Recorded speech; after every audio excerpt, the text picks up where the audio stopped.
Bem, pessoal, hoje nós iremos iniciar nossa unidade 2, onde ela fala sobre os determinantes do processo de saúde-doença, que são os fatores influenciadores de um transtorno mental, tá certo? Eu postei agora esse vídeo, essa aula, esses slides para vocês, tá? E eu vou postar também um vídeo sobre a visão do psicólogo, tá? Com relação ao feto no ventre da mãe, que vem a corroborar com o que a gente vai falar aqui, que são os fatores influenciadores do processo, né, de saúde-doença mental, ok?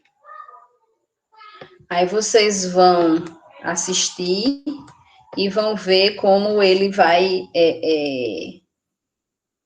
reforçar o que eu estou falando aqui para vocês, tá? Quando eu postar a aula agora à noite, a aula gravada, aí eu posto o vídeo para vocês, tá certo? Então, pessoal, os fatores de influência, eles são, nós vamos ver de forma dividido, tá? Nós vamos ver os fatores físicos ou biológicos, vamos ver os fatores ambientais e vamos ver os fatores psicológicos. Nós vamos ver separadamente. Porém, na nossa mente, esses fatores, eles estão entrelaçados. No nosso corpo, mente e corpo, esses fatores estão entrelaçados, tá certo? Então, um puxa o outro, tá? Um tem como consequência o outro, ok? Então, veja, nos fatores físicos ou biológicos, nós temos aí a questão de fatores genéticos, fatores pré-natais e os fatores perinatais, tá? Dentro dos fatores ambientais, nós temos os fatores sociais, culturais e econômicos. E nós temos os fatores psicológicos, ok? Então, temos 3 grupos, e esses grupos, alguns se subdividem, tá? E nós vamos ver cada um deles. A princípio, nós vamos trabalhar aí os fatores físicos ou biológicos. E daí, nós vamos falar, né, a questão dos fatores orgânicos, que muitas vezes podemos achar difícil de entender como sintomas tão emocionais como sentir-se culpado ou ter pensamentos repetidos de morte ou ouvir vozes, mas ela existe. O envelhecimento, o abuso de álcool ou outras drogas são exemplos comuns. Aqui, pessoal, nos fatores físicos ou biológicos, em suma, o que é que nós vamos ver? Que nós temos aquela frase, que eu acho que até já falei para vocês, né? Corpo sã, mente sã, né? Mente sã, corpo sã. Quando a nossa mente está bem, o nosso corpo tende a ficar bem. Quando a nossa mente está doente, o nosso corpo, ele tende a responder. Muitas vezes nós temos alguns problemas orgânicos que são ocasionados por problemas da mente, pelos fatores estressores, como por exemplo, né, as gastrites. Nós temos gastrites que elas são ocasionadas pelo nervosismo, pela ansiedade, que se chama até gastrite nervosa, tá? Então, o que é que se recomenda? O que é que se recomenda? Controle da mente, controle dos fatores estressores, controle da ansiedade. Nós temos algumas doenças crônicas, como por exemplo a psoríase, que ela é causada pelo fator estressor, tá? O estresse do dia a dia faz com que o corpo venha a responder através de manchas avermelhadas, que causam coceira, que causam ressecamento da pele, ok? E é uma doença crônica. A partir do momento que a pessoa que tem psoríase está numa crise, de ansiedade, de estresse, o corpo ele tende a aparecer essas manchas avermelhadas que tendem, né, que apresentam prurido e ressecamento na pele, que como complicação da psoríase tem problemas articulares, tá? Então veja que a mente está causando isso no corpo. Outras maneiras o nosso corpo pode responder, né? Como taquicardia, sudorese, tremores, tá? Muitas vezes são ocasionados pela ansiedade, certo? Pelos fatores estressores. Então, aquela aula aquele slide que eu dei para vocês, da aula 5, que eu só mandei o slide para vocês, tá? Ele nos mostra que nós podemos estar criando refúgios, tá? O que são refúgios? São maneiras que cada um de nós tende a criar para que a gente consiga esse autocontrole, tá? Eu vou mandar a videoaula, eu vou gravar a videoaula da aula 5 para vocês, tá certo? E vou mandar para vocês. Mas aí, pessoal, cada um tende a buscar as suas maneiras, né, de realmente se desestressar, deixar um pouco essa ansiedade, né? Seja uma conversa com um amigo, né? Seja uma conversa com um terapeuta, seja uma caminhada, seja ir namorar, seja ir fazer compras, né? Cada um vai ter o seu refúgio, seja botar um fone de ouvido e escutar a música, tá? Então, cada um vai vendo a melhor maneira de se desestressar, tá? De diminuir um pouco a ansiedade, de diminuir um pouco as angústias, tá? Que algumas delas são refletidas aí no nosso corpo, ok?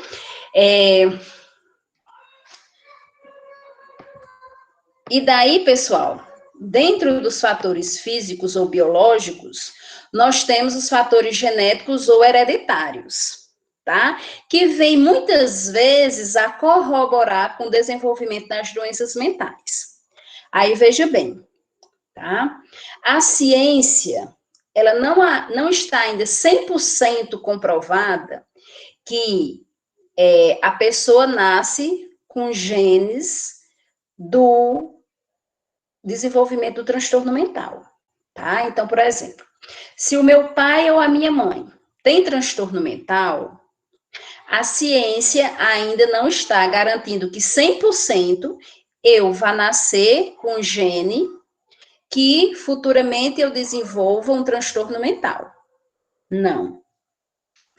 Na realidade, essa questão do fator genético ou hereditário, ele está influenciado na questão, ele está ligado à questão de que, se eu tenho um pai ou uma mãe com transtorno mental, né, os parentes de primeiro grau, eu tenho uma predisposição maior a desenvolver um transtorno mental do que aquela pessoa que não tem os parentes de primeiro grau com transtorno mental. Tá certo? Então, veja que ele não fala que nós temos o gene, mas fala que nós temos uma predisposição maior. Então, a ciência ela ainda está estudando essa questão de realmente comprovar essa questão genética, tá certo? Aí, como eu falei, né, que os fatores, eles se entrelaçam, né, os fatores de influência, eles se entrelaçam, aí, além de ter os fatores genéticos, né, ou hereditários, nós temos os fatores ambientais. O convívio, que a gente vai ver mais na frente, que o convívio com uma pessoa com transtorno mental, muitas vezes é tão estressante que nos faz desenvolver um transtorno mental caso a gente não se cuide. Nós corremos esse risco, ok? Por isso que precisamos criar refúgios, tá? Que são maneiras que a gente possa aliviar essas tensões, esses estressores. ok? Então, os fatores genéticos em psiquiatria, estamos falando de tendências, predisposições que o indivíduo possui de desenvolver determinados desequilíbrios químicos no organismo que possam levá-lo a apresentar determinados transtornos mentais. Então, como eu falei para vocês, é uma predisposição maior, tá? Quando nós temos parentes de primeiro grau com transtorno mental. Dessa forma, a constituição genética precisa ser vista como uma facilidade orgânica para desenvolver um determinado transtorno mental. Mas não há garantias de que, ao longo da vida do sujeito, tal fato ocorrerá, visto que dependerá de outros fatores para que tal tendência de fato possa se manifestar. Então, é aquilo que eu falei para vocês. Se eu tenho o pai ou a mãe com transtorno mental, eu tenho uma predisposição maior a desenvolver um transtorno mental, tá? Porque talvez, né, a ciência ainda vai realmente comprovar a questão genética, tá certo? Porém, além de ter essa predisposição maior, eu tenho o quê? O fator ambiental, que eu vou conviver com esse meu parente que tem transtorno mental, tá? Então, dependendo do transtorno, né, eu vou presenciar surtos, tá? Eu vou presenciar agressões, irritabilidade, violências físicas, violências verbais, tá? Isso, se a minha personalidade é construída em cima dessas visões, né, da questão da estrutura, da desestrutura familiar, isso ajuda aí aos meus fatores genéticos, tá? A facilitar ainda mais o meu transtorno mental, tá? O desenvolvimento do transtorno mental, ok? Mas veja e coloquem na cabecinha de vocês. O fato de o meu pai ou a minha mãe ter um transtorno mental, isso não quer dizer que eu obrigatoriamente vou desenvolver um transtorno mental. Isso não quer dizer, tá? O que quer dizer? Que eu tenho uma facilidade maior a vir a desenvolver um transtorno mental, seja quando criança, seja na adolescência, seja na idade adulta, seja quanto idoso. Ok? O que vai ajudar isso, né, esse transtorno, o desenvolvimento desse transtorno, é a minha vivência, né, o ambiente em que eu vivo, as minhas relações. Tranquilo com relação a esse fator genético? Aí, pessoal, nós temos aí os fatores pré-natais, tá? Os fatores pré-natais, eles incluem as condições de gestação, dentre eles, os fatores emocionais, econômicos e sociais, o consumo de álcool e drogas, cigarro e de alguns tipos de medicação podem prejudicar a formação do bebê, gerando problemas futuros que poderão comprometer sua capacidade adaptativa no crescimento e desenvolvimento, podendo facilitar o surgimento da doença mental, tá? Aí, pessoal, o vídeo que eu vou, né, postar para vocês, ele vai explicar isso aí, tá? O bebê, ele sente tudo que a mãe sente, tá? Então, a questão emocional da mãe, ela está intrinsecamente relacionada com a do bebê. Então, se a mãe está triste, o bebê sente que a mãe está triste. Se a mãe está alegre, o bebê sente. Se a mãe está ansiosa, está nervosa, o bebê sente. Tá certo? Então, esse emocional da mãe, ele precisa ser trabalhado durante todo o período gestacional. Aí eu chamo a atenção para nós enfermeiros que realizamos a consulta de pré-natal, tá? Muitas vezes a consulta de pré-natal, né, ela fica restrita a exames, olha, ver os exames, os resultados, aferir os sinais vitais, fazer a ausculta dos batimentos do bebê, dar algumas orientações de alimentação, de medicações e pronto. E o estado emocional e a mente dessa gestante, tá? Porque nós sabemos que o fato de sermos mulheres, né, já nos traz um desequilíbrio no fator hormonal aí, quando nós estamos aí nos períodos pré-pós-menstruais. Né? Isso, em mulheres isso é muito significativo, em outras isso passa até despercebido, né? Esse descontrole emocional.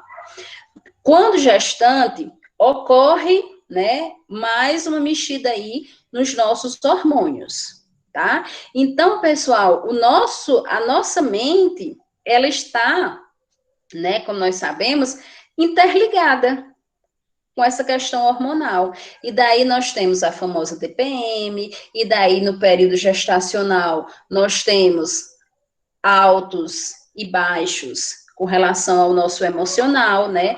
O que a gente chama de instabilidade emocional, ok?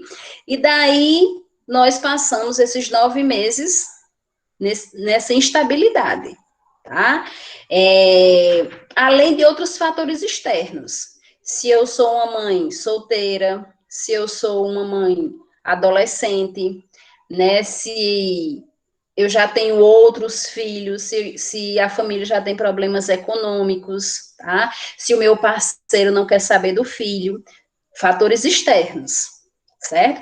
Mas que todos estão lá implicando na gestação, tá? E nós, como enfermeiros, nós precisamos ver isso. Nós precisamos conversar com a gestante sobre os medos, sobre os anseios, tá? Sobre a questão emocional, o que é que essa mãe, né, que essa gestante está sentindo, tá? E isso nós não podemos fazer só no primeiro trimestre e no último trimestre, tá? Em meados já do parto. Nós temos que fazer isso em todo o processo gestacional, para que a gente possa enxergar nessa gestante se ela é uma gestante com predisposição a desenvolver um transtorno pós-parto, né, que é a depressão pós-parto, que para nós são os transtornos puerperais, nós vamos ver os transtornos puerperais, ok? Então, isso tem que ser visto dentro da consulta de enfermagem, ou, desculpe, dentro da consulta de pré-natal, realizada também pelo enfermeiro, ok? E daí, se necessário, né, se a gente vê, né, se o emocional dela está bastante instável, encaminhar essa gestante para um psicólogo, tá? Para uma terapia, para um serviço de outra complexidade, ok? Então, essa questão, o bebê sentir tudo que a mãe sente. A questão também, quando o bebê ele não é desejado, tá? Onde muitas vezes a mãe bate na barriga, toma certos medicamentos, conversa irritada com o bebê para que ele nasceu e tal. Todo esse processo, né, como ao contrário, né, o bebê é amado demais, foi desejado, né, o pai conversa com o bebê, a mãe conversa com o bebê. Então, esse emocional está sendo passado para o bebê, tá certo? No ventre da mãe, e o vídeo que vocês vão ver vai relatar isso bem direitinho. Tá certo, pessoal? E daí, nós temos os fatores perinatais. Os fatores perinatais, né? Perinatal é tudo aquilo que acontece durante o nascimento do bebê.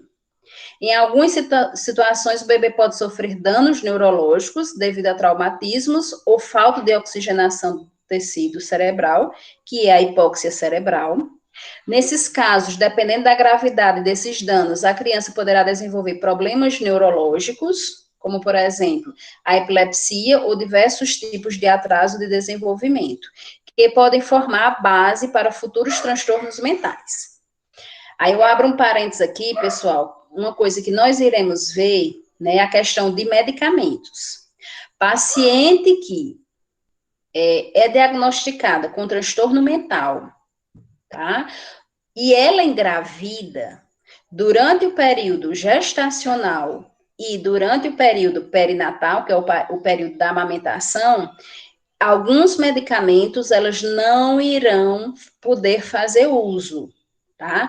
Principalmente os medicamentos usados para transtornos bipolares, tá? Para estabilizadores do humor, ok? Elas não irão poder fazer uso tanto no período gestacional como no de amamentação, porque vai causar problemas no feto e no bebê, ok?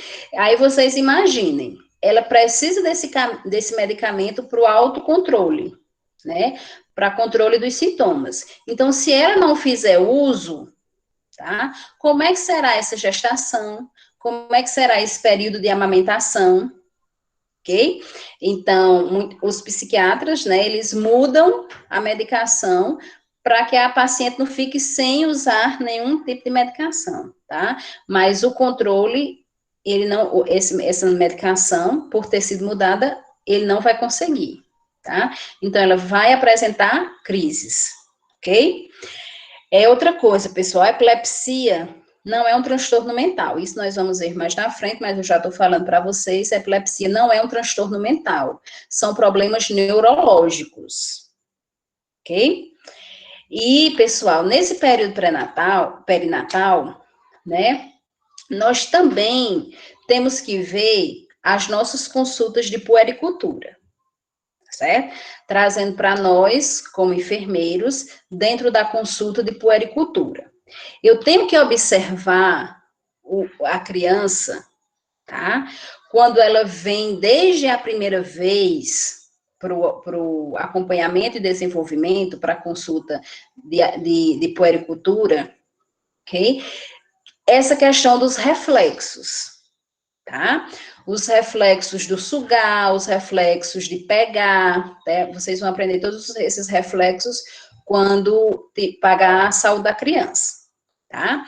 Então, cabe a nós, dentro da consulta de puericultura, observar se a criança está tendo esses reflexos. Caso essa criança ela não apresente esses reflexos, ela deve ser encaminhada para outro serviço, para um serviço de média e alta complexidade, de outra complexidade, ok? Isso, nessa falta de reflexo, ela também pode ser causada por problemas na hora do parto, tá? Por medicamentos que a mãe tomou durante o período gestacional, tá? Então, veja que a gestação e o período de amamentação, tá? Eles são eles podem ser, não são não, eles podem ser fatores predisponentes para o desenvolvimento de um futuro transtorno mental, tá? Como aquela mãe que não amamenta, aquela mãe que não quer cuidar do filho, ela tenha problemas mentais ou não, tá? Ela não quer cuidar. Isso vai refletir na quebra do elo de ligação mãe-filho, tá? Isso é um fator precipitante para que essa criança venha futuramente desenvolver um transtorno mental. Ok? Tranquilo até aí? E daí, nós vimos os fatores físicos ou biológicos, tá? Vocês hoje estão muito quietinhos, então nem fala nem no chat aqui. Eu digo tranquilo, vocês nem respondem se está tranquilo. E daí, pessoal, nós vamos entrar nos fatores ambientais. É muita coisa, mas está dando para acompanhar, Aureluz? Qualquer coisa vocês podem intervir aí, viu? E daí nós vamos entrar nos fatores, nos fatores ambientais, tá? Veja que os fatores ambientais, pessoal, ele também está ligado aos fatores físicos ou biológicos, tá? É a questão da convivência, é a questão dos relacionamentos, tá? Então, os fatores ambientais exercem firme e constante influência sobre nossas atitudes e nossas escolhas diárias, tanto externa quanto internamente, isto é, como nos sentimos e enxergamos a nós mesmos.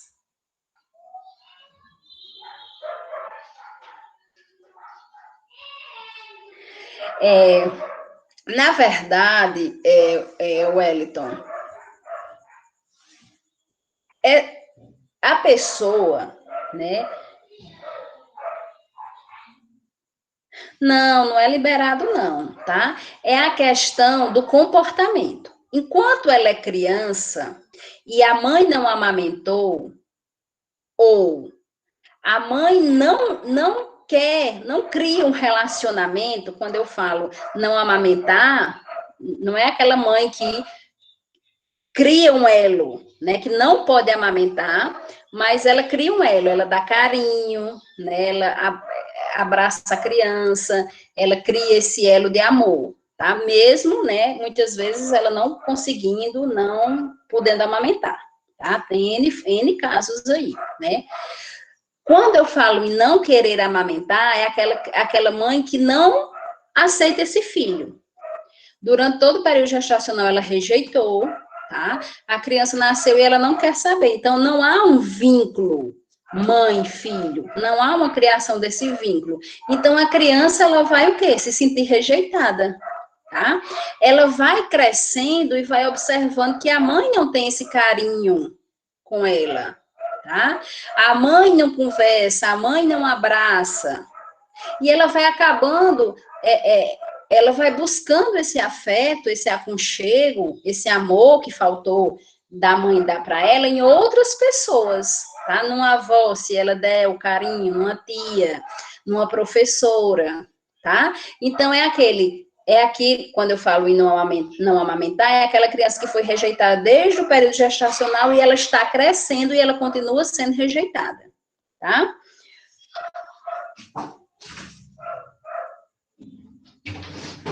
Tá?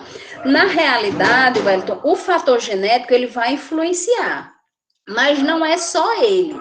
Tem a questão ambiental, tá? Que são as relações dessa criança, dessa pessoa, porque isso ela não é obrigada ela desenvolver o transtorno quando criança. Ela pode desenvolver o transtorno quando adolescente, quando adulta, tá? Ligado a esses fatores genéticos, vão ter os fatores ambientais, tá? Que são as relações, a questão da construção da personalidade dessa pessoa, e os psicológicos, tá? Ok? Mas, assim, o que a gente vai observar é o emocional dessa criança, tá? Não existem hormônios liberados, ok? Na realidade, para se chegar a um transtorno mental, quando a gente vai ver em cada um dos transtornos mentais, tem a questão dos neurotransmissores, né, que aumentam o fluxo ou diminuem o fluxo. Mas a gente vai observar numa criança que foi rejeitada, que sempre foi rejeitada, que hoje tem 10 anos e ela continua sendo rejeitada, tá? Pelos pais ou só pela mãe. A gente vai ver o emocional dela, que é diferente, tá? Ela vai responder isso através do seu emocional, ok? E daí é uma criança que vai precisar de psicólogo, tá? É uma criança que vai precisar de alguma medicação, isso vai depender de como ela vai reagir, ok? Tudo bem, Wellington? Com relação à sua pergunta? Ok? Outra coisa, sim, outro exemplo aí, né, que a criança pode não ser amamentada, não pode ter carinho, é com relação à depressão pós-parto, né, como a Edmar falou, que depressão pós-parto é um dos transtornos, é um dos tipos de transtorno puerperal, tá? Que nós vamos ver quando a gente entrar aí na nossa terceira unidade.